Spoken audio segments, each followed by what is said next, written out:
안녕하세요. 하나님의 잔술입니다. 오늘의 기독교 책 리뷰는 말씀이 임하는 사람이라는 제목의 책입니다. 제가 이 책을 읽고서 밑줄 친 부분들을 중점으로 보면서 리뷰를 시작하도록 하겠습니다. 오늘의 리뷰를 보시고 이 책이 나에게 도움이 되겠다 생각이 되시면 가능한 한 구매를 하셔서 읽어보시는 것을 추천드리겠습니다. 목차입니다. 목차는 일시 정지를 하셔서 더 자세히 보시는 것을 추천드리겠습니다.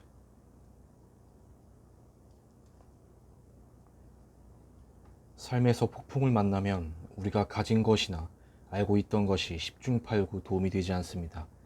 예상하지 못했던 어려움은 우리 소유나 지식이 얼마나 하찮고 깨어지기 쉬운지를 여실히 드러낼 뿐입니다.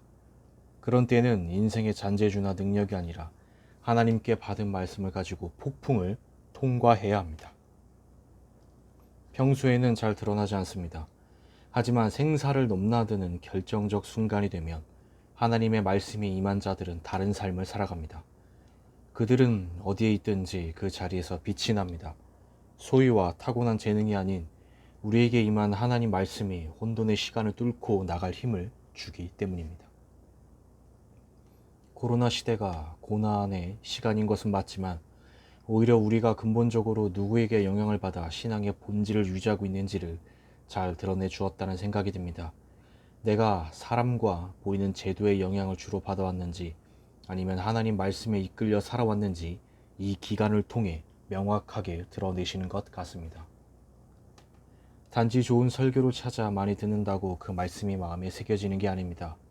말씀을 주체적으로 읽고 묵상하고 실천에 노력을 하는 과정이 창조적으로 선순환하면서 우리 삶에 흔적을 남기고 그 흔적이 쌓여야 단단한 신앙이 됩니다. 내가 어디에 있든지 우리는 똑같은 하나님 앞에 섭니다.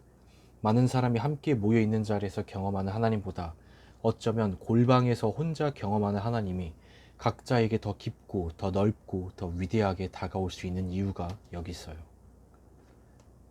지금은 성전이 없는 시대입니다. 즉 제사라는 것이 없습니다. 동물을 잡아 피 흘리고 태워 드리는 게 없기 때문에 성전이 더 이상 필요 없죠. 대신에 하나님은 우리에게 교회를 허락해 주셨습니다. 구약 시대와 신약 초기 예루살렘 성전이 무너지기 전까지 사람들은 성전에 가야 했어요. 그래야 하나님을 만나는 것으로 생각했죠. 그런데 지금은 없대요.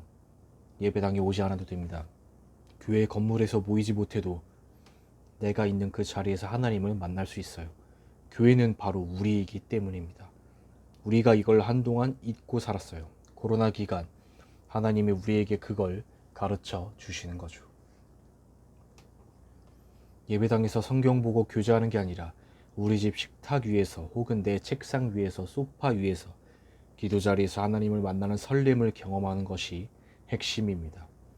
그렇게 해서 내가 주님의 말씀을 펴고 매일 말씀을 읽을 때 그 자리에서 경험한 하나님을 내가 느끼고 발견하고 그날 주신 말씀을 따라 그렇게 살아보려고 노력하는 게 필요합니다. 말씀 묵상이 중요한 이유가 있어요. 말씀을 끊임없이 묵상할수록 우리는 결국 누구의 입장에 서게 되나요? 하나님의 입장입니다. 하나님 입장에서 나를 보고 하나님 입장에서 그를 보고 하나님 입장에서 교회를 보는 거예요. 그 관점을 가져야만 내 인생 방향이 제대로 수정돼요. 그래야만 내 삶을 통해 모래 위가 아니라 반석 위에 아름다운 집을 지을 수 있습니다. 이것을 절대로 놓치지 마십시오. 예배 잘 드리면 잘하고 있는 거예요. 그런데 예배만 드리는 인생이라면 잘못하는 겁니다. 기도하는 삶을 산다면 정말 잘하는 거예요. 그런데 기도만 하는 삶이라면 참 곤란합니다. 교회에 헌신해서 충성되게 섬기는 것도 칭찬받을 만한 일입니다. 그런데 그것을 예배당 안에서만 하면 잘못하는 거예요. 그 마음과 행동이 집에서도 이어져야 합니다. 회사와 가정, 학교에서도 그렇게 해야 합니다. 하나님 앞에서 살아가는 모든 영역에서 해야 하는 것이죠. 하나님 믿는 사람은 많은데 하나님 닮은 사람을 보신 적 있으세요? 교회를 사랑한다는 것과 하나님을 사랑한다는 것을 동일선상에 놓지 마세요. 절대 같은 게 아니에요.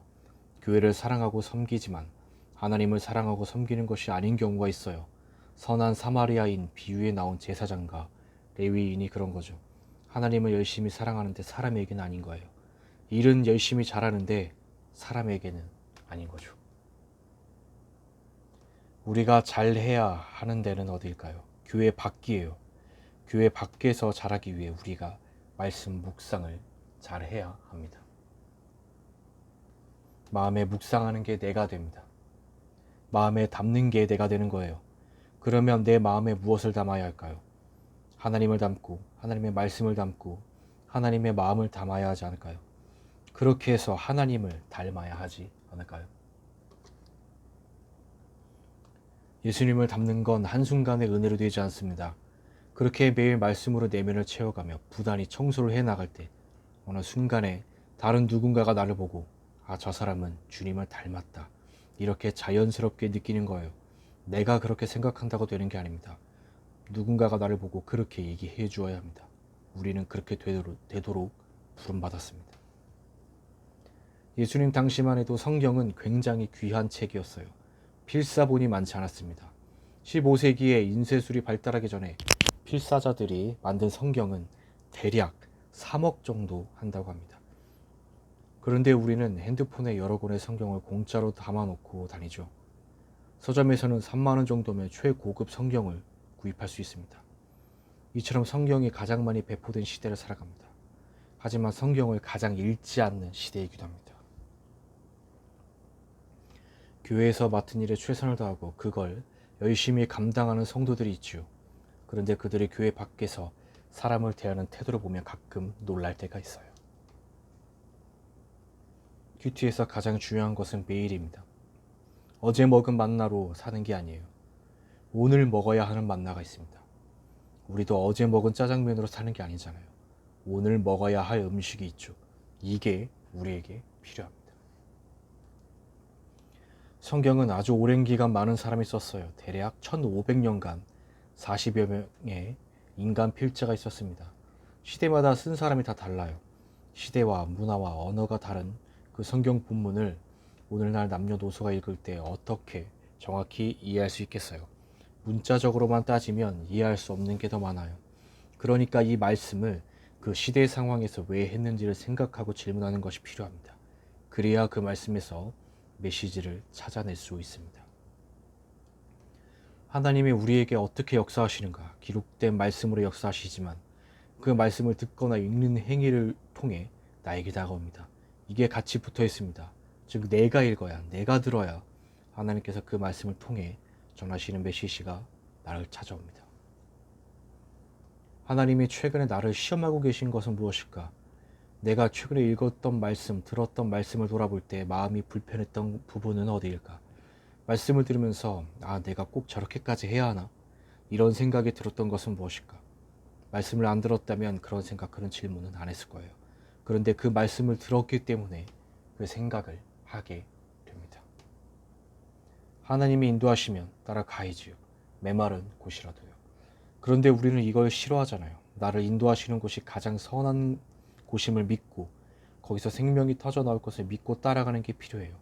우리는 하나님의 인도하심이 선하심을 다 지나서야 비로소 알게 되니까요. 그는 시냇가에 심은 나무가 철을 따라 열매를 맺으며 그 잎사귀가 마르지 아니함 같으니 그가 하는 모든 일이 다 형통하리로다. 나무가 건강하고 자기 능력이 있어서 풍성해질 수 있어요? 아니죠. 시냇가에 심겼기 때문에 풍성한 거예요. 이 풍성함과 좋은 것은 어디에서 오는 거예요? 하나님. 그럼 우리가 해야 할 일은 뭐예요?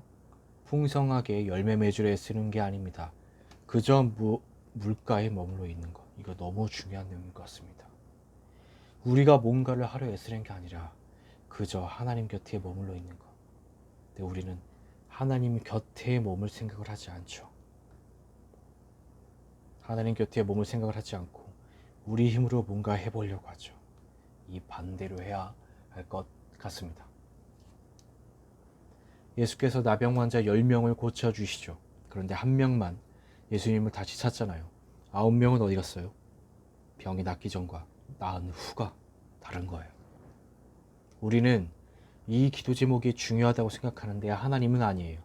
내 기도 제목이 이루어진 다음이 훨씬 더 중요합니다. 그것이 이루어진 다음에 내가 하나님께 어떤 태도와 자세를 갖고 있느냐가 중요한 거죠. 하나님이 주신 성공 때문에 하나님이 필요 없게 된 사람이 정말 많습니다. 하나님이 주신 힘과 자리가 하나님 없어도 살게 해요. 우리는 이것을 주신 분이 하나님이란 사실을 기억해야 해요. 이걸 우리에게 주셨듯 다시 가져가실 수도 있음을 기억합시다. 지금 해야 해요. 지금 내 마음을 확정해서 주님의 것을 선택하지 않는데 내일 어떻게 그 일을 하겠어요? 절대로 불가능해요. 나중에 하다가 끝납니다. 지금 그 일을 해야 하는 거죠. 내 선택과 바람이 하나님과 연결된 것일까? 아니면 그렇지 않은가를 끊임없이 생각하면서 적용하려는 태도가 필요해요. 말씀을 듣다 보면 이런 생각이 떠오릅니다. 아, 이 말씀은 그 사람이 들어야 하는데, 이 말씀을 내 아이가 들었어야 하는데. 그렇지 않습니다. 그 말씀을 내가 들었다면, 나에게 전달된 것이라면 하나님은 나에게 변화를 원하시는 거죠. 가룟 유다가 예수님의 팔 생각을 마귀가 주었다고 성경은 말합니다.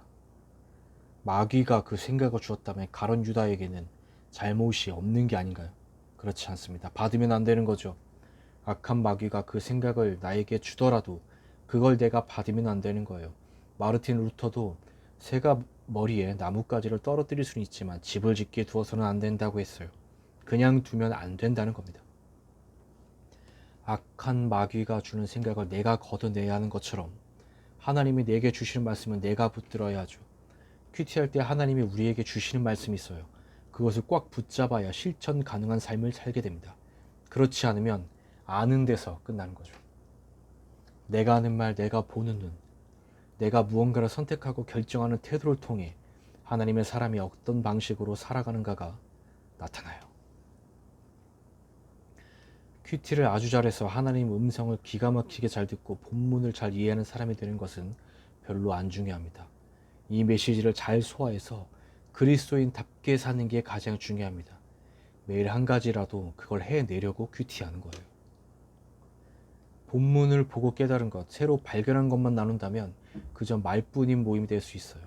그래서 큐티 나눔에서는 일상에서 그 말씀을 실천했을 때 나에게 어떤 변화가 일어났는가를 점검하고 이야기하는 것이 중요합니다. 말씀을 타인에게 적용하는 일은 본질에서 벗어난 것입니다. 누군가의 변화를 간절히 바라겠지만 하나님께서 그에게 말씀하실 것을 믿어야 합니다. 이 말씀은 나에게 주신 것임을 기억하고 먼저 나에게 적용하는 것이 필요합니다. 질문의 방향을 바꿔야 하는 겁니다. 이 문제들에 대해 하나님이 이렇게 해 주셨으면 좋겠다가 아니라 하나님은 내가 어떻게 하기를 원하실까? 이 질문이 자연스럽게 나와야 합니다. 하나님은 우리에게 늘 정답을 보여주진 않으십니다. 오히려 믿고 떠나는 자를 한 걸음씩 인도하시는 거예요. 떠난 사람만 할 수 있습니다. 그 일을 시작해본 사람만 경험하는 하나님의 인도하심입니다. 안 떠나면요, 그저 기다리고 있으면요, 그런 인도하심을 경험하지 못해요. 하나님의 성품을 닮았다는 건 뭘까요? 변심이 적어지는 거예요. 이것을 위해 필요한 일이 있어요. 바로 시간을 이기는 일입니다. 시간을 이기려면 우리에게 필요한 게 뭐예요? 빨리 순종하는 거. 하나님, 견디기 힘들지만 해보겠습니다. 처음 정한 마음이 바뀌지 않도록 해보겠습니다. 믿음의 사람이 믿음의 사람을 낳습니다. 믿음의 사람이 경험하는 시험을 통해 또 다른 믿음의 사람이 등장하는 거죠. 자녀가 시험 가운데 있는 나를 보고 있다면 내가 어떤 말을, 어떤 행동을, 어떤 선택을 하는가가 무척 중요해집니다. 시험 당할 때 내가 고백하는 모습, 그 시험을 온전히 다 겪으면서 이겨나가는 모습이 다음 세대의 믿음의 수준에 큰 영향을 줍니다. 한 번의 사건으로 자녀가 믿음의 사람으로 변화되는 것이 아니라 나와 함께하는 시간 속에서 선한 것을 보고, 듣고, 느끼고 경험할 때 믿음의 사람으로 조금씩 성장합니다. 자기 인생의 문제가 해결되기 전과 해결된 후에 우선순위가 달라진 사람이 많아요. 우리도 이제 하나님 은혜로 자녀 문제도 해결되고 남편 문제도 해결되고 아내 문제도 해결되고 부모의 문제도 해결된 때 이제 평안하다 감사하며 살 수 있겠다는 생각이 들 때가 있죠. 그런데 사실 그 순간이 되면 하나님은 뒷전으로 밀려가기 시작해요. 문제는 그걸 본인은 모른다는 거예요. 내 인생에서 가장 중요한 것을 주님께 드리고 있는가를 보면 됩니다. 살면서 나한테 정말 중요한 게 있죠. 아까 말씀드린 시간, 물질, 일, 나와 관계된 여러 가지보다 하나님과 만나는 시간을 우선순위에 두고 있는가? 사람이 평가하는 나, 환경이 평가하는 나보다 하나님이 평가하시는 나로 살아야겠다. 나는 환경이 말해주는 것보다 훨씬 존귀한 사람이다. 모든 것을 잃었지만 하나님이 계시면 아무것도 잃은 게 아니다. 이것이 하나님을 주어로 사는 사람에게 생기는 확신과 은혜입니다.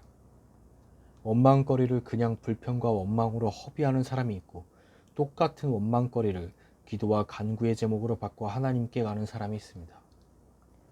평생에 하나님의 선하심과 인자하심을 경험하지만 오늘날 차가운 현실 때문에 흔들리는 사람이 너무 많습니다. 예전에 내게 베풀어 주셨던 은혜 덕분에 감사해서 간증하지만 지금 힘들면 그 하나님이 나를 다시 건져줄 거라는 생각으로 감사와 찬양을 하며 살기 힘들어요. 그게 우리 모습입니다. 다 잃어도 하나님을 잃지 않으면 하나도 잃은 것이 아니다. 반대도 있겠죠. 다 가져도 하나님을 잃으면 다 잃은 것이다. 이게 우리의 삶이 되어야 하겠죠. 말씀을 자기가 원하는 부분만 가져오는 것은 예나 지금이나 조심해야 하는 부분이네요. 사람들은 하나님 말씀마저도 자기가 원하는 부분만 가져와서 적용하려고 하니까요. 우리가 주님 안에, 주님의 말씀이 우리 안에 있으면 내가 원하는 걸 구하는 게 아니라 그분이 원하시는 것을 구하게 됩니다. 가장 영적인 것과 가장 현실적인 것은 이처럼 맞붙어 있어요. 그래서 영적인 것을 신비의 세계에서만 찾으면 안 됩니다. 내가 오늘 어떤 선택과 어떤 결정을 구체적으로 하는가? 내가 어떤 말을 구체적으로 하는가?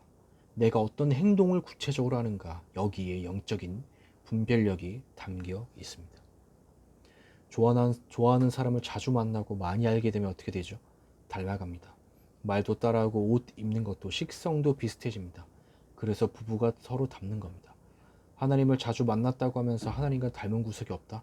그러면 자주 만난 게 아닙니다. 성전 뜰만 왔다 간 것이고 지성소에는 들어가 본 적이 없는 거죠. 많은 사람이 예배를 드리러 오지만 그저 예배당만 왔다 갑니다. 안에 계신 하나님을 만난 적이 없는 거죠. 여기에 대해 우리가 좀 생각할 부분이 있습니다. 하나님은 우리에게 교회가 되라고 말씀하셨습니다. 교회는 하나님이 어떤 분이신지를 보여주는 곳이어야 합니다. 그런데 우리는 이 교회당 건물 안에서 그걸 해야 한다고 생각해요. 그렇지 않습니다. 하나님이 우리에게 진정 원하시는 것이 무엇일까 생각해 봐야 합니다. 교회에 다니는 사람이 되길 원하시는가? 아니면 교회가 되기를 원하시는가? 네, 제가 오늘 준비한 리뷰는 여기까지입니다. 이 책이 나에게 도움이 되겠다 생각이 되시면 가능하면 구매를 하셔서 읽어보시는 것을 추천드리겠습니다. 리뷰를 마치겠습니다. 감사합니다.